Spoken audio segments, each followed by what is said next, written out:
একটা জিনিস আমি লক্ষ্য করেছি, মনে মনে যে খাবারটি আমার খেতে ইচ্ছা করে ঠিক 2-1 দিনের মধ্যেই সেই খাবারটা দেখি বাড়িতে হয়েছে।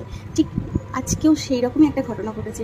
হ্যালো বন্ধুরা, বসে পড়েছি লাঞ্চে। তো হ্যাঁ, যেটা বলছিলাম, আমার না এই জিনিসটা ডিম দিয়ে আলু দিয়ে ভুজিয়া দিয়ে এইটা আমার দু একদিন আগেই আমার একটু খেতে ইচ্ছে করছিল। মনে মনে ভাবছিলাম যে মাকে বলবো এটা একদিন করে দিতে। এটা আমার এমনিতেও ভালো লাগে খেতে, তো মনে মনে এটা ভেবেছি, কিন্তু মাকে বলা হয়নি। কিন্তু মা কী করে জানি না বুঝে যায়। শুধু এটার ক্ষেত্রে নয়, অন্যান্য ক্ষেত্রেও আমি এটা লক্ষ্য করেছি যে যেটাই খেতে ইচ্ছে করে সেটাই করে ফেলে, হয়ে যায় বাড়িতে। তো জানি না মা কী করে বোঝে এটা খেতে ইচ্ছা করছিল। আর এটা আমার আজকের লাঞ্চে রয়েছে, আর সাথে রয়েছে ডালিয়া আর হচ্ছে দই পটল।